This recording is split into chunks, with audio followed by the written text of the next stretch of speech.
ए रहमत अज़ीम के मेहमान अस्सलाम, कुरान के नज़ूल के समान अस्सलाम, रमज़ान अस्सलाम, ए रमज़ान अस्सलाम। ए अल्लाह हमें रोज़ा रखने की और नमाज़ पढ़ने की और कुरान शरीफ पढ़ने की जो है वो तौफ़ीक अता फ़रमा। आमीन सुम्मा आमीन। मेरी तरफ़ से तमाम अहले इस्लाम को रमज़ान का चाँद बहुत बहुत मुबारक हो। अल्लाह पाक सबकी नेक तमन्नाओं को कबूल फ़रमाए। आमीन सुम्मा आमीन। अस्सलाम वालेकुम एवरीवन, कैसे हैं आप सब? आई होप आप सब ठीक ठाक होंगे, मज़े में होंगे। मैं भी ठीक हूँ, अल्लाह का शुक्र है, दुआएं हैं आप सबकी। तो welcome back to another vlog. हाँ जी, आज व्लॉग मेरा थोड़ा सा है लंबा, और प्लीज़ आपने जो है व्लॉग को मेरे जो है वो एंड तक ज़रूर देखना है। मैंने बहुत मेहनत की है इस व्लॉग पे, बहुत ज़्यादा, क्योंकि मैंने जो थी प्रिपरेशन जो थी, क्लीनिंग जो थी किचन की जो थी, और रमज़ान की ग्रॉसरी वगैरह, ये सब चीज़ें जो थी मेरी, जो एक ही दिन में यानी कि कल के दिन में जो थी, मैंने सारी चीज़ें जो हैं वो तैयार की हैं, और कल के ही दिन में मैंने जो है ये वीडियो आप लोगों के लिए जो बनाई है स्पेशल।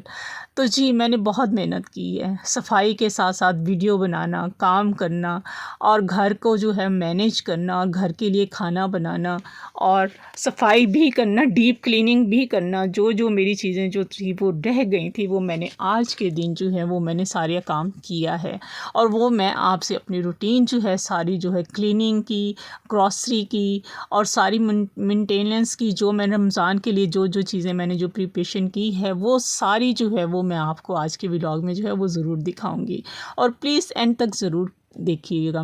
और हाँ जी, देखिएगा भी, और एक प्यारा सा लाइक भी कीजिएगा, और प्यारा सा कमेंट्स भी कीजिएगा, क्योंकि मेरी इस वीडियो पे बहुत मेहनत हुई है। ज़ाहिर सी बात है, मेहनत तो हर वीडियो पे होती है। अच्छा, कुछ वीडियोस होती हैं जिस पे जो होती है ना, वो मेहनत जो होती है ना कुछ ज़्यादा की जाती है, और दिल से भी बनाया जाता है। ज़ाहिर सी बात है, रमज़ान का महीना, रमज़ान का दिन, और जी माशाल्लाह से रमज़ान की तैयारियाँ, बाबरकत महीने के लिए जो है वो हम तैयारियाँ कर रहे हैं। तो जी आज तो बहुत सारे काम थे, ज़ाहिर सी बात है, इतने सारे काम थे, और दिन भी कितना था मेरे पास, और सारे काम को मैनेज करना मेरे लिए जो था एक टारगेट था। मैंने एक टास्क बनाया था कि मैंने हर काम को जो है ना अपने अपने टाइम पे जो है ना उसको ख़त्म करना है। उसमें अपने लिए जो है वो नमाज का टाइम भी देना है, अपने पढ़ने का भी टाइम देना है, कुरान शरीफ पढ़ने का, क्योंकि कुरान शरीफ भी मैंने जो है वो पहले शुरू किया हुआ है, रमज़ान से पहले ही शुरू कर दिया था मैंने 5 दिन पहले, ताकि मैं आराम से जो है ना रमज़ान में जो है ना मेरा कुरान शरीफ जो है ना ख़त्म हो जाए इंशाल्लाह। तो जी जैसा कि आप देख रहे हैं कि मैंने जो है सारा जो है, आज सबसे पहले जो है मैंने गोश्त आया था, गोश्त के मैंने बना के रखे थे पैकेट। मैंने कहा चलें जी 3-4 दिन तो हमारे, 2 दिन या 3 दिन तो हमारे आराम से जो है ना पैकेट के रमज़ान में जो है ना शुरू के रोज़े जो हैं आराम से गुजर जाएंगे। तो फिर उसके बाद जो थी वो सब्ज़ी वगैरह भी ली हुई थी। आज तो लहसुन अदरक का पेस्ट भी बनाना था मैंने। भाई बहुत सारे काम, आप देखते जाएं कितने सारे काम हैं, जो कि काम ज़ाहिर सी बात है काम देखने में तो, आपके देखने में तो ज़रा लगते हैं कि जल्दी जल्दी हो रहे हैं, मगर कितनी मेहनत होती है। मेरे ख्याल से आप ख़वातीन जो है ना वो सभी जानती हैं कि मेहनत होती है एक काम को करना जो होता है, लहसुन अदरक बनाना, सब्ज़ी बनाना, और जी पैकेट करना, इस पर टाइम लगता है, टाइम टेकिंग काम है सारे। तो जी सारे मैंने पैकेट बना के उसको रख दिया था, मैंने फ्रीज़र में रख दिया था। तो इधर मैंने बनानी थी लहसुन अदरक की पेस्ट बनानी थी, काफ़ी सारा लहसुन अदरक आया हुआ था। सारा जल्दी जल्दी से मैंने साथ साथ खाने की भी मैंने जो था वो तैयारी भी करनी थी, और साथ साथ मैंने कहा चलें ये काम भी जो है वो करती रहती हूँ। खाना भी जो था वो मैंने साथ साथ, ज़ाहिर सी बात है रात का खाना सबने ही खाना था, तो खाने को कैसे हम भूल सकते हैं, नहीं तो ज़ाहिर सी बात है बच्चे भूखे रह जाएंगे ना। तो खाने में मैं बना रही थी शलजम पालक गोश्त बना रही थी, और साथ साथ जो था वो मैंने वो भी चढ़ाया हुआ था, और इधर लहसुन अदरक का पेस्ट मेरा माशाल्लाह से जो था वो रेडी हो गया था। थोड़ा सा मेरा लहसुन अदरक पड़ा हुआ था, मैंने कहा रमज़ान में मुझे ज़रूरत पड़ेगी तो बेहतर है कि मैं एक ही दफ़ा जो है वो बना के रख दूँ। यहाँ पे मैं आई थी छत पे देखने के लिए कि चाँद नज़र आ रहा है कि नहीं आ रहा, मगर अभी तक मुझे कोई नहीं नज़र आ रहा था। खैर थोड़ा सा मैंने वेट किया, आके मैंने फिर देखा खाना यहाँ पे जो बना रही थी, मैंने शलजम पालक गोश्त बना रही थी, उसको मैंने देखा, और मैंने कहा अच्छा जी चलें ठीक है, ये भी हो जाता है। तो जी ये वैसे व्लॉग जो है ना मेरे 2 दिन के बने हुए हैं, क्योंकि जो है कुछ प्रिपरेशन मैंने की हुई है, और कुछ जो है वो मैं साथ साथ कर रही थी। तो यहाँ भी मैंने आटा भी गूँध दिया था, खाना भी जो था वो बन गया था। अब आ रही थी मेरी किचन की जो थी वो डीप क्लीनिंग आ रही थी। क्लीनिंग तो रोज़ ही होती है, दिन में पता नहीं कितनी दफ़ा किचन को हम साफ़ करते हैं, मगर आज जो था वो किचन के जो मेरे ये पीछे वाले जो स्लैब्स वगैरह थे ना, ये बहुत गंदी हुई थी। तो मैंने कहा क्यों ना मैं आज जो है कर लूँ, क्योंकि फिर रमज़ान में मुझसे नहीं होगा, ज़ाहिर सी बात है, माशाल्लाह से सारे रोज़े रखेंगे तो फिर रमज़ान में जो है ना वो काम नहीं होते हैं।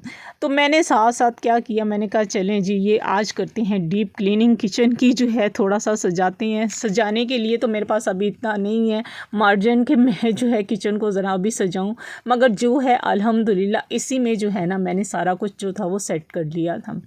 तो जी यहाँ पे मैंने यहाँ सर्फ़ डाला, मैंने गर्म पानी लिया था और गर्म पानी में सर्फ़ डाल के तो मैंने सारी ये जो स्लैब थी ना, ये पहले भी मैं जो होता था ना, ये तो आप अब देख रहे हैं ना, मुझे व्लॉगिंग तो अब शुरू की है, मगर पहले मैं सारी दीवारें साफ़ करती थी किचन की, सर्फ़ के साथ हम खड़े होके सारे करते थे। सारे इसके ऊपर अलमारियाँ जो होती थी, किचन कैबिनेट जो होती थी, सारी कैबिनेट्स को भी धोते थे और सारा कुछ करते थे। मगर अब वक्त के साथ ज़ाहिर सी बात है अब हिम्मत नहीं है और कोई जो है बस अब हिम्मत नहीं है, काम नहीं होते इतने ज़्यादा, जितने होते हैं वो अल्हम्दुलिल्लाह कर लेते हैं, मगर किसी के मोहताज नहीं है। यहाँ पे जो था वो मैंने सारा जो था पीछे से स्लैब वगैरह भी साफ़ कर ली थी और चूल्हे को भी, जैसा कि चूल्हा तो वैसे ही रात दिन में पता नहीं कितनी दफ़ा क्लीन होता है, और ये जो है चूल्हे के नीचे सारी सफाई वगैरह मैंने डीप क्लीनिंग इसकी कर ली थी। अच्छा कभी कभी होता है कि कोई चीज़ मिस हो जाती है, जल्दी जल्दी हम डेली में काम कर रहे होते हैं, कुछ चीज़ें जो होती हैं ना वो मिस हो जाती हैं, जिसकी वजह से वो काम रह जाते हैं। जैसे चूल्हे की साइड जो होती है ना, ये छोड़ देते हैं हम, तो इसको भी मैंने भी साफ सारा कर ही दिया था। अब आते हैं हम फ्रीज़र की तरफ। फ्रीज़र को मैंने सुबह ही जो था वो एक साइड पार्ट जो था उसका, फ्रिज वाला जो पार्ट था वो मैंने साफ़ कर लिया था, फ्रीज़र वाली साइड जो थी वो रह गई थी। अब आ रही है इमली। मैंने कहा जितनी देर में मैंने फ्रीज़र को खोला हुआ है चलें उतनी देर में जो है ना फ्रीज़र में से बर्फ़ जो है थोड़ी सी जो है ना मेल्ट हो जाएगी। वैसे भी मैंने सुबह से फ्रीज़र को बंद किया हुआ था, मैंने कहा ताकि बर्फ़ जो है वो पिघल जाए। उतनी देर में ये आई हुई थी, इमली आई हुई थी, मैंने काला नमक मंगवाया हुआ था, तो मैंने कहा यूँ करती हूँ कि मैं इसको भिगो के रख देती हूँ, जब तक ये भीग जाएगी ना तो मैं चटनी बना लूँगी फिर इसको जब मैं फारिग होंगी तो किचन के कामों से, क्लीनिंग वगैरह से। तो यहाँ पे मैंने इमली की चटनी ली, 2 पैकेट मैंने मंगवाए थे और मैंने इस इमली की चटनी मैंने सिर्फ भिगो के रख दी थी। मैं आप लोगों को अभी मैं दिखाऊंगी नहीं कि मैंने बनाई कैसी है, क्योंकि फिर वीडियो बहुत ज़्यादा लंबी हो जानी थी। इंशाल्लाह मैं आपको दिखाऊंगी कि मैंने 2 तरह की जो चटनी है वो मैंने कैसे बनाई हैं। बहुत ही ज़बरदस्त, बहुत ही जल्दी बनने वाली ये इमली की चटनी है और बहुत ही टेस्टी, रमज़ान में पकौड़ों के साथ खाने के लिए जो है ना वो तैयार मैंने की थी।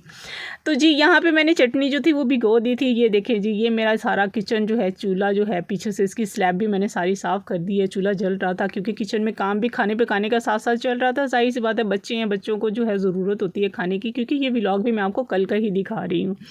तो यहाँ पे जो था काफ़ी हद तक जो थी फ्रीज़र की जो बर्फ़ थी वो काफ़ी हद तक जो थी वो मेल्ट हो चुकी हुई थी। तो मैंने ये लिया बड़ा ये पेचकस लिया। पेचकस ये हमारा इसी काम आता है और मैं एहतियात के साथ जो था, इतनी ज़ोर से नहीं, खैर मैंने एहतियात के साथ जो था मैं इसको मैंने सारी इसकी बर्फ़ जो थी काफ़ी हद तक जो थी वो नरम तो हो चुकी थी, मगर बस ये था कि उतारनी थी इसको। तो इसको मैंने आराम से इसको आराम से उतारा। मैंने कहा ये ना हो कि इसका पेचकस कहीं ये ना हो कि इसकी जो है कोई पट्टी पे जो है ना उसको नुकसान हो जाए और नुकसान हो जाए। तो फिर मैं इस चीज़ को बहुत एहतियात के साथ मैंने इससे बर्फ़ जो थी रिमूव की थी और माशाल्लाह से फ्रिज जो था मेरा, ये देखें अब कितनी इसकी बर्फ़ जो है वो निकल चुकी हुई है। और जी मैंने साथ साथ ये था कि इसको बर्फ़ भी निकालती जा रही थी, इतने बड़े बड़े इसकी डलियाँ थी ना कि बहुत ज़्यादा। हालांकि फ्रिज को साफ़ करते ही रहे ना तो फिर भी जो है ना एक हफ़्ता छोड़ देना इसको, इसकी हाल पे छोड़ दें तो फिर जाहिर सी बात है घर है, बच्चे हैं, तो फिर अपने अपने तरीके से अपने अपने हिसाब से हर बच्चा जो है हर इस्तेमाल करता है।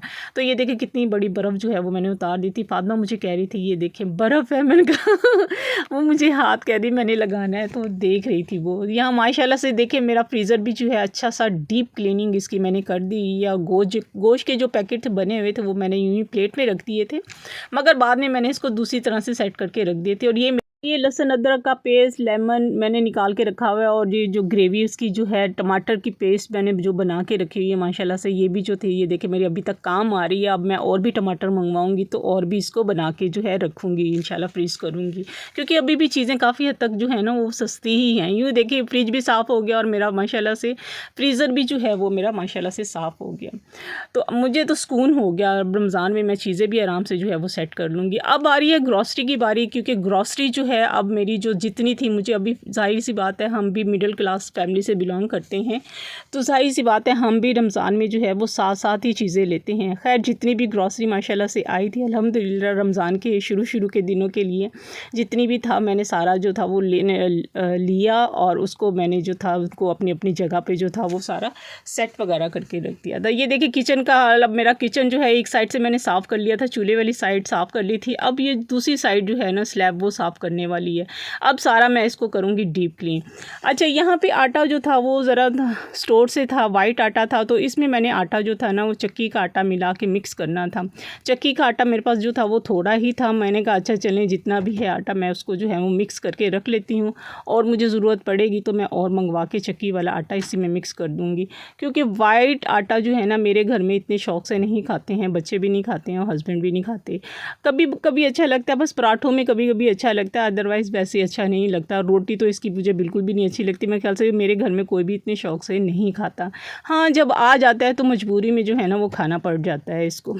खैर यहाँ पे मैंने निकाला, पैकेट खोला, मैंने कहा अच्छा चलें इसको पैकेट खोलते हैं। और मेरे पास थोड़ा सा आटा और भी तकरीबन 1.5 किलो के करीब जो था वो आटा पड़ा हुआ था, चक्की का आटा जितना था मैंने वो इसी में ही डाला बाल्टी में। बाल्टी मैंने सुबह ही धो के रख दी थी क्योंकि मुझे इसकी ज़रूरत थी, ज़ाहिर सी बात है इसमें आटा डालना था मैंने, तो इसलिए मैंने इसको धो के रख दिया था। खुश्क हो चुकी हुई थी बाल्टी और यहाँ पर मैं जो थी ये पैकेट खोल रही थी जो कि मुझसे खुल ही नहीं रहा था। मैंने कहा नहीं मैं आपको खोल के दिखाऊँगी, मुझे खोलना आता है कि एक ही धागा करो, तो नहीं खुल रही थी मेरे से। तो खैर मैंने जो था वो पैकेट खोल लिया, काट लिया, बल्कि धागे को काट ही लिया। यूँ मैंने डाला आटा, वाइट आटा डाला, उसके साथ ही जो था वो चक्की का आटा डाल लिया था मैंने। तो उसको अच्छे से जो था वो मैंने सारा वो जो था डाल के दोनों को पहले हाफ़ हाफ़ करके पहले हाफ़ वाइट डाला और जो चक्की वाला आटा था वो मैंने फिर डाला। फिर उसके बाद फिर मैंने जो था वो वाइट आटा डाल के तो फिर उसको पहले तो मैंने हाथ से किया, मगर हाथ से मेरे नहीं हो रहा था क्योंकि काफ़ी ज़्यादा था आटा। ज़ाहिर सी बात है 5 किलो का था आटा वो और तकरीबन 1.5 किलो, तकरीबन 6-7 किलो जितना आटा था जो कि मेरे हाथ से नहीं हो रहा था मिक्स। मैंने चम्मच निकाला, खमकीर निकाला और खमकीर से इसको अच्छे से मिक्स करके और मेरा ये रेडी हो गया था माशाल्लाह से आटा। इसमें फिर थोड़ा सा और आटा लूँगी तो वो डाल लूँगी क्योंकि बहुत ही वाइट अभी भी है आटा। अब बारी है इस साइड की जहाँ पे मेरा पानी का केन पड़ा होता है, वहाँ पे मैंने कहा चलें ये भी सारी स्लैब मैंने सारी साफ़ कर लेती हूँ क्योंकि ये भी जो थी, हालांकि साफ़ तो करती हूँ, बस एक कोना होता है ना जो रह जाता है साफ़ करने वाला, मैंने कहा इसी की भी सफाई कर देती हूँ। खैर यहाँ पे भी मैंने सारा गर्म पानी लिया, उस पर सर्फ़ डाला और उसको पहले अच्छे से जो था वो सारा साफ़ सूफ़ किया और फिर उसको जो था वो सर्फ़ के साथ जो अच्छे से पहले मैंने धोया, फिर उसको वाइपर के साथ जो था पानी डाल के उसको अच्छे से क्लीन कर लिया था और माशाल्लाह से काफ़ी अच्छा साफ़ हो गया था किचन। मगर फिर भी चीज़ें ज़ाहिर सी बात है ऊपर इतनी सारी किचन में, ज़ाहिर सी बात है किचन मेरा छोटा है, ज़ाहिर सी बात है चीज़ें ज़्यादा हैं और किचन छोटा है, तो फिर सफाई वगैरह तो कर ली और फिर चीज़ें जब सारी सेट वैसे ही कर ली मैंने रख दी, तो फिर किचन ऐसे लग रहा था जैसे माशाल्लाह से, खैर क्लीन तो बहुत प्यारा लग रहा था और बस अच्छा हो गया था, साफ़ सुथरा हो गया था। यहाँ पे जो ग्रॉसरी आई थी, जो रमज़ान के लिए थोड़ी सी ग्रॉसरी ली थी, चीनी थी, बेसन था और जो चाट मसाला वगैरह और ये बेकिंग पाउडर वगैरह जो रमज़ान में जो पकौड़ों के लिए जो ज़रूरत होती है वो मैंने मंगवाई और खोली और सारी कट करके उसको रीफ़िल किया, बॉक्स को भी रीफ़िल किया। जो जो चीज़ें मेरी जो रीफ़िल होने वाली थी मसाले वाली वो मैंने कर ली। यहाँ पे डब्बे शब्बे सारे मैंने धो लिए थे जिसमें बेसन डालना था, इमली वगैरह डालनी थी। और यहाँ पे जी चाँद देखने आई थी मैंने कहा मुझे बच्चे कह रहे हैं चाँद निकल आया है, तो ये आपको नज़र आ रहा होगा चाँद बहुत पतला सा छोटा सा प्यारा प्यारा सा चाँद की पैदाइश हो चुकी है। और मेरी तरफ से एक दफ़ा फिर चाँद, रमज़ान का जो है चाँद बहुत बहुत मुबारक हो आप लोगों को। तो आप सब भी सबके लिए दुआ करें, अल्लाह ताला खैर खैरियत से जो है ना ये रमज़ान का महीना गुज़रे और सबके लिए दुआ किया करें। यहाँ पे मैंने चटनियाँ बनाई हैं जो कि मैंने आपको नहीं दिखाई कि मैंने कैसे बनाई है, इंशाल्लाह दिखाऊंगी नेक्स्ट वीडियो में कि मैंने कैसे 2 ज़बरदस्त और इजी तरीके से जो है पकौड़ों के लिए चटनियाँ बनाई हैं। तो इंशाल्लाह इसकी रेसिपी मैं आप लोगों को ज़रूर शेयर करूँगी, मैंने बना के रखी हुई हैं, ज़रूर शेयर करूँगी। पहले अशरे की दुआ ज़रूर आप लोगों से शेयर करूँगी। ऐ हमारे रब मुझे बख्श दे, मुझ पर रहम फरमा, तू सबसे बेहतर रहम फरमाने वाला है। उम्मीद है आज का व्लॉग आपको अच्छा लगा होगा, अच्छा लगे तो ज़रूर थम्स अप कीजिएगा। इंशाल्लाह मिलते हैं नेक्स्ट व्लॉग में। अल्लाह हाफ़िज़, बाय बाय, टाटा।